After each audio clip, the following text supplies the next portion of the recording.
Hello, today I've come to the Cholera Monument in Sheffield. That's right behind us up there somewhere. Now that's of no relevance to my video today, but I thought I'd come up here because it gives us this lovely view of Sheffield. And it's a nice, relatively peaceful area, not many people around, it's nice and quiet, so I thought it'd be a good opportunity to talk about today's subject, which is generic mental health advice. Now today I wanted to talk about generic mental health advice, and the reason for that is a couple of months ago I got this leaflet from my gym. How does it really feel, it says, by Mental Health UK. And I thought it was an interesting read. There was some mental health awareness month or something of that nature. You get these awareness months all the time. In fact, I'm just wondering, when is it awareness month? I might have missed it this year, but I can't remember. Anyway, let's have a little look at this leaflet and see what it says. Now, if you've seen any of my previous videos on this channel about Asperger's syndrome and mental health, you'll know I've had a lot of struggle with both the Asperger's syndrome and the psychiatric illness. And I've suffered from depression and anxiety for many years. So it's always interesting to see what people have to say, what sort of advice do they give. So this is Mental Health UK. I don't think I've ever heard of these before. So let's see what it says. I still suffer despite having taken tablets for many years, so I'm in need of new ideas. Don't just put a brave face on. I often do put a brave face on, as do a lot of people. It's far more common than you might think. 1 in 4 of us will be affected at some time. That's a statistic I hear quite a lot about mental health, about 1 in 4 of us being affected. I'm not actually sure where that comes from. So let's see what information we have. I suffer from depression. So what does it say about that? This one says it might be hard to see the signs. That's actually very true. A lot of people don't talk about mental health. That's one of the reasons I started this YouTube channel, to talk about my own experiences. And it suggests about encouraging people to talk to their GP, and yeah, no one can be forced to get help. That's a very relevant one, but you know, people can try and force you. Anyway, here's the first one about depression. 1 in 6 people will be diagnosed in the UK. So we've got the basic symptoms: sad and irritable, less able to do things, losing interest in things you enjoy, becoming tired easily, losing concentration. That's one I've definitely had recently. I'd say I'm tired about maybe 2/3 of the time, maybe 75% of the time. Perhaps not sleeping as much as I used to. And thoughts of self-harm or suicide. I get that regularly and have done for many years. So I'd say that is very much the symptoms of depression. Here's an example. It says Rob wishes he could run away from his thoughts. Yeah, sometimes you can run away from things, but I think sometimes you have to, really. But these sorts of leaflets always advocate against running away. So treatment, what can we do to treat it? Self-help methods enable many people to overcome or manage low mood. What does it say? CBT, group therapy, counselling, and may be offered antidepressant medication. If you have symptoms described on this page, talk to your GP.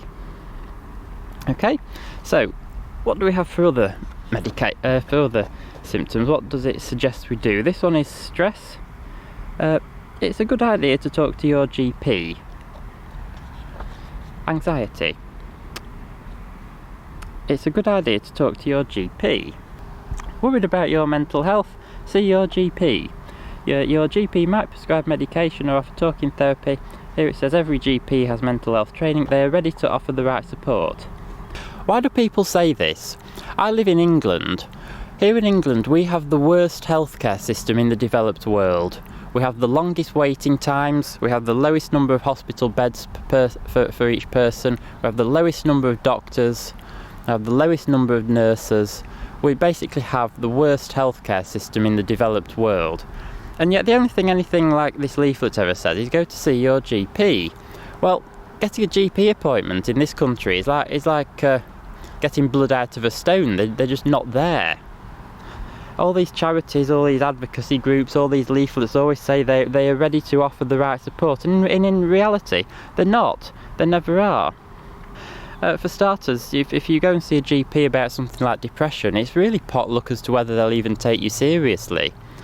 If they do take you seriously, they might offer something like where did the page go? Like therapy, I've seen a therapist before, both privately and on the NHS. Yeah, CBT, group therapy counselling. You might be offered that by your doctor, but you might not need a doctor's appointment to actually access it. A lot of doctors don't have the time to discuss these sorts of things with you, and for that reason they often are doing self-referral now, so they expect you to basically refer yourself to these clinics rather than go through a doctor. As for the antidepressant medication, yeah, they very well could give you that, but how will they carry it on?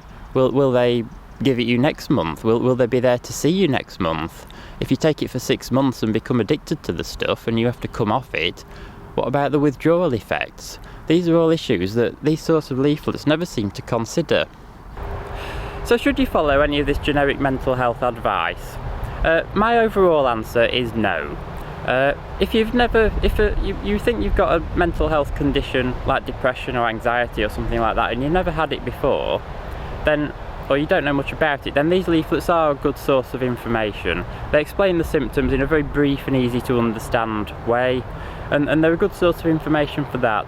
But if you've experienced it for a bit longer, or possibly even a substantial part of your life, or even if you've tried to get treatment and been unsuccessful, then these sorts of leaflets and awareness campaigns are just completely useless. They don't provide anything that people don't already know, and they don't help people to get the help that they need. As I just said, we have the worst healthcare system in the developed world. If you have something like depression, the chances are you can't easily go to a doctor to get help with it. So really, if you have something like anxiety or depression, my advice, unfortunately, I would like to tell you to get treatment for it, but my realistic advice is that you just have to learn to live with it. And that's not very helpful advice, I know, but it's unfortunately quite realistic. You do just have to learn to live with it. You have to try and engage in hobbies, try and get out in the sunshine, look at the nice scenery, enjoy the fresh air, engage in exercise, and just try and live through the bad parts. If you're feeling suicidal or you're injuring yourself or you're crying, unfortunately you just have to try and put up with it as best you can until you're feeling a bit better and feeling more able to come out into the sunshine.